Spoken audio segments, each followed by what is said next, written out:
Everybody, how are you all? I hope you all are doing well. So आज का जो हमारा session है वो DCRUST university, Deenbandhu Chhoturam university of science and technology मुद्दल सोनीपत, उसके पीएचडी प्रोसीजर के रिगार्डिंग है। तो इसमें मैंने अपना पर्सनल एक्सपीरियंस आपके साथ शेयर किया है और मैंने जो कुछ अपनी पर्सनल डिटेल्स है वो भी हाइड की हैं। और लास्ट में हम इस पूरी वीडियो के लास्ट में हम बात करेंगे कि इसमें पीएचडी में एडमिशन लेना वर्थ इट है या नहीं है। ये आपके ऊपर है इस पूरी वीडियो को देखने के बाद। सो सबसे पहले जो इनके एप्लीकेशन फॉर्म स्टार्ट होते हैं वो जनवरी में स्टार्ट होते हैं और मैंने एप्लीकेशन फॉर्म पूरा फिल किया। उसके बाद यूनिवर्सिटी जो है वो अपना एक सेपरेट एंट्रेंस एग्जामिनेशन भी कंडक्ट कराती है। इसमें लिखा है Deenbandhu Chhoturam university of science and technology Murthal entrance examination 2025 even semester admit card PhD department of humanities English के अंदर मैंने अप्लाई किया था। जो एंट्रेंस एग्जाम है वो 15 फरवरी 2025 सैटरडे को होना था 11:30 से 1:30 तक। ओके, और जो वेन्यू था वो वैश्वर्या block, new teaching block, 3rd floor, DCRUST Murthal के अंदर। अब आपके मन में एक क्वेश्चन आएगा कि एंट्रेंस एग्जाम क्यों, किस लिए? तो ये है कि ऐसा नहीं है कि एंट्रेंस एग्जामिनेशन के थ्रू ही आप जाओगे। जैसे कि किसी भी कैंडिडेट के पास नेट का स्कोर है, गेट का स्कोर है या जेआरएफ का स्कोर है, लेकिन फिर भी वो अपनी तो वो एग्जाम्प्टेड कैटेगरी के अंदर तो आते हैं एंट्रेंस टेस्ट के अंदर, लेकिन फिर भी अगर वो चाहे अपना वेटेज जो है इंक्रीज़ करने के लिए तो वो इसके अंदर अपीयर हो सकते हैं अगर वो चाहे तो। अब जब वेटेज का सवाल आ जाता है तो हर कोई अपीयर होगा, क्योंकि इवन वेटेज सबको इंक्रीज़ करना होता है लास्ट में। ओके, तो ये सोच के मैंने भी एंट्रेंस एग्ज़ाम अपना दिया और जिसका फिर रिज़ल्ट आता है। ओके, रिज़ल्ट भी चलो मैं आपको दिखाई देती हूँ वेबसाइट पे। यहाँ पे अगर आप जाओगे, ये वेबसाइट है Deenbandhu Chhoturam university of science and technology Murthal. यहाँ पे एक है एप्लीकेशन लॉगिन पीएचडी 12 बीसीए का। इसमें आप एप्लीकेशन नंबर डालोगे तो मैं अपना एप्लीकेशन नंबर डाल देती हूँ 25। इसके बाद जो भी आपका पासवर्ड है आपको पासवर्ड डाल दीजिए।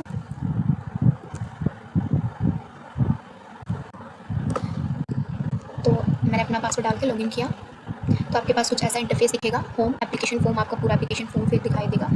फिर आपका जो एंट्रेंस का रिजल्ट है वो आपका एंट्रेंस का रिजल्ट भी आ जाएगा। मार्क्स जो ऑब्टेन है वो 65 आउट ऑफ 80। तो ऐसे आप अपना स्कोर भी चेक कर सकते हो। ओके, तो मैंने आपसे स्कोर भी दिखा दिया। वापस मैं लॉग आउट कर देती हूँ और उसी इंटरफेस पे आ जाती हूँ।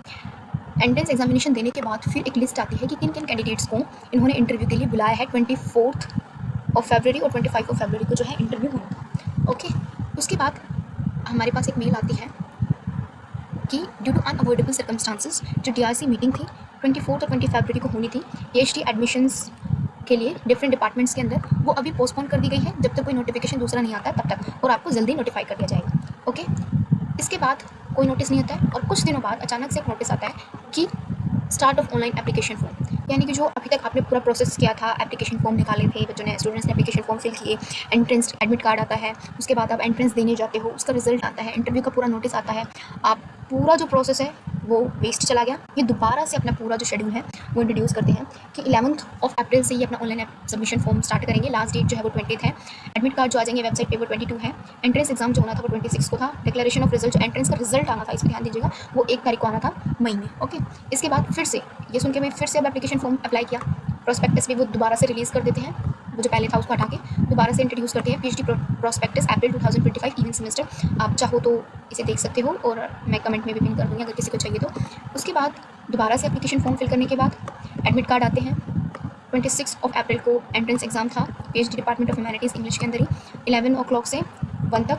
एमबी ब्लॉक डीक्रेस्ट मुरथल के अंदर था। वही फिर इंपॉर्टेंट इंस्ट्रक्शंस थी। उसका जो रिजल्ट उसका फिर रिजल्ट आता है।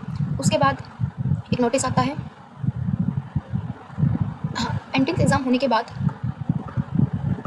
ये एंट्रेंस का रिजल्ट ही नहीं देते हैं। एक्सपेक्टेड डेट क्या थी कि ये 1 तारीख को एंट्रेंस का रिजल्ट दे देंगे, लेकिन एंट्रेंस का रिजल्ट ये देते नहीं हैं। मैं इनके पास मेल डालती हूँ 4 मई को। ओके, कि 1 को आना था लेकिन उन्होंने दिया नहीं। फिर मैं 4 को मेल डालती हूँ कि आप बोल रहे थे सर कि 1 को आ जाएगा result as per the schedule, लेकिन अभी तक रिजल्ट पब्लिश नहीं हुआ है और ये जो इनकन्वीनियंस है बहुत ज़्यादा कैंडिडेट को परेशान कर रही है और इससे जो सब एडमिशन प्रोसेस है वो भी रुकी हुई है। तो मैं चाहूँगी कि आप प्लीज़ कुछ रिजल्ट डिक्लेरेशन के बारे में बताएं, और अगर फिर भी कोई रीज़न है डिले का तो एक क्लैरिफिकेशन जो है वो बहुत ज़्यादा अप्रिशिएटेड होगी आपकी तरफ से और यूनिवर्सिटी की तरफ से। फिर ये 4 को ही रिज़ल्ट डाल देते हैं। ओके, एंट्रेंस का रिज़ल्ट आ जाता है। उसके बाद एक नोटिस निकालते हैं कि PhD department of humanities English के अंदर 7 तारीख को जो है इंटरव्यू होना था और उसके लिए फिर कि क्या क्या डॉक्यूमेंट्स चाहिए उसके लिए एक अलग से नोटिस आता है। Counselling cum admission to PhD programme, जिसके अंदर fees receipt, 3 passport size photo, family ID चाहिए, आधार कार्ड चाहिए, सर्टिफिकेट चाहिए 10th से 12th का जितने भी डिटेल्स मार्क्स हैं। उसके बाद valid GATE score card, JRF score card, NET score card, जो भी कोई आपके ऊपर एप्लीकेबल है। मेडिकल फिटनेस चाहिए, करेक्टर सर्टिफिकेट चाहिए। अगर कोई आपका गैप पीरियड है तो गैप पीरियड, आप हरियाणा के हो तो उसका रेजिडेंट सर्टिफिकेट भी चाहिए। अगर आप कहीं पे काम कर रहे हो तो उसका सर्टिफिकेट का एम्प्लॉयर का चाहिए। अगर आप कैटेगरी के अंदर आते हो ओएससी, डीएससी या जो भी, तो उसका एक कैटेगरी सर्टिफिकेट, आपके डिक्लेरेशन ऑफ पेरेंट्स का पूरा आ जाता है। और फिर 8 मई को हमारा इंटरव्यू बहुत सक्सेसफुल कंप्लीट हो जाता है। अगर आपको इंटरव्यू के एक्सपीरियंस के बारे में अगर चाहिए तो प्लीज़ आप कमेंट बॉक्स में डाल देना, मैं एक सेपरेट वीडियो में बता दूँगी कि मेरा इंटरव्यू कैसा हुआ, कैसे कैसे क्वेश्चंस पूछे गए और कैसा मैंने प्रपोजल प्रिपेयर किया था, पूरा सब कुछ मैं डिटेल में बता दूँगी। अभी वापस से वीडियो के पास आते हैं। जैसे कि 8 मई को फिर मैंने इनको request for release of PhD interview results 8 मई एक मेल डालती हूँ मैं इनके पास 20 मई को, क्योंकि 8 मई को जो है इंटरव्यू हो जाता है और विद इन 1 वीक और 2 वीक के अंदर रिजल्ट आ जाता है, लेकिन उन्होंने दिया नहीं। फिर मैं इनके पास दोबारा मेल डालती हूँ कि अभी तक रिजल्ट नहीं आया, लेकिन कोई रिस्पॉन्स नहीं आता है। फिर मैं दोबारा से इनके पास मेल डालती हूँ जून के अंदर, मई में डाल दी, जून में डाल दी, उसके बाद नहीं आता है कुछ रिस्पॉन्स। डिपार्टमेंट के हेड के पास डालती हूँ जुलाई में, कोई रिस्पॉन्स नहीं आता है। उसके बाद में फिर से दोबारा किसी को डालती हूँ 20 जुलाई को, कोई रिस्पॉन्स नहीं आता है। उसके बाद मैंने डाला है अगस्त में, कोई रिस्पॉन्स नहीं आता। नहीं, एक रिस्पॉन्स आता है दिस ईमेल एड्रेस की, जो ईमेल एड्रेस है वो सिर्फ यूजी कोर्सेज के लिए है। अगर आपको और कोई इन्फॉर्मेशन चाहिए तो कंसर्न डिपार्टमेंट से कनेक्ट करो। अब आप ये बताओ कि आपकी जो प्रोसेस स्टार्ट हुई थी वो जनवरी में स्टार्ट हुई थी, आप सबको पूरे को हटा देते हो, अप्रैल के अंदर आप फिर से स्टार्ट करते हो पूरी प्रोसेस को, 8 मई को आप इंटरव्यू लेते हो बहुत सक्सेसफुली, अच्छे से अच्छा आप इंटरव्यू लेते हो, लेकिन मई, जून, जुलाई, अगस्त, सितंबर, अभी सितंबर चल रहे हैं, 5 महीने कंप्लीट हो चुके हैं और अभी तक इतनी मेल्स डालने के बाद अगर हम डिपार्टमेंट में जाना चाहें तो वो हमें मिलने नहीं देते हैं। एडमिन ब्लॉक में जाते हैं तो वो बोलते हैं कि फाइल जो है वो प्रोसेस हो रही है, आ जाएगा, रिजल्ट आ जाएगा, लेकिन हमारे पास अनसर्टेनिटी है, अभी तक कुछ भी नहीं है। एडमिनिस्ट्रेटिव बिल्कुल इनका बहुत ख़राब है बोल सकती हूँ मैं, क्योंकि 5 महीने हो चुके हैं और अभी तक इन्होंने इंटरव्यू का रिजल्ट एटलीस्ट आप बताओ तो सही कि कौन सिलेक्ट है कौन सिलेक्ट नहीं है। अगर हम सिलेक्ट नहीं है तो भी कोई प्रॉब्लम नहीं है, एटलीस्ट आप बता तो दो। हमने इतनी बार किया है, हम 2-2 बार एंट्रेंस देने गए हैं, 2-2 बार इंटरव्यू देने के लिए गए हैं और फिर भी आप ऐसे कर रहे हो। एटलीस्ट कुछ तो रिस्पॉन्स होना चाहिए, लेकिन कुछ भी नहीं है। अगर आप देखना चाहो तो यूनिवर्सिटी की वेबसाइट पे देख सकते हो, अभी तक कोई अपडेट नहीं है, इंटरव्यू का कुछ अता पता नहीं है। तो मैं बस यही बोलना चाहूँगी लास्ट में कि अगर आप पीएचडी में एडमिशन लेना चाहते हो तो प्लीज़ अवॉइड करो डिक्रस्ट को तो बिल्कुल, क्योंकि इनका जो पीएचडी का प्रोसीजर है ना वो बहुत ज़्यादा लेट है, बहुत ज़्यादा लेट। आपका पूरा साल वेस्ट हो जाएगा, लेकिन इनके तो रिजल्ट्स ही नहीं आएंगे, ये रिजल्ट्स ही नहीं देंगे, आपको बैठा के रखेंगे, ना कोई रिस्पॉन्स देंगे। आप यूनिवर्सिटी जाओगे वहाँ पे भी आपको कोई अच्छे से रिस्पॉन्स नहीं करता है, बहुत रूडली बिहेव करते हैं, तो कुछ नहीं होने वाला है। एट लास्ट में यही बोलूँगी कि प्लीज़ डिक्रस्ट को तो अवॉइड करो। और हाँ, अगर किसी को भी इंटरव्यू के रिगार्डिंग कि क्या क्या क्वेश्चंस पूछे जाते हैं, इंटरव्यू कैसा होता है, कुछ भी, तो आप कमेंट बॉक्स में डाल सकते हो, मैं उसके लिए एक सेपरेट वीडियो बना दूँगी। और आज के लिए बस इतना ही। Thanks for watching guys, bye bye, take care.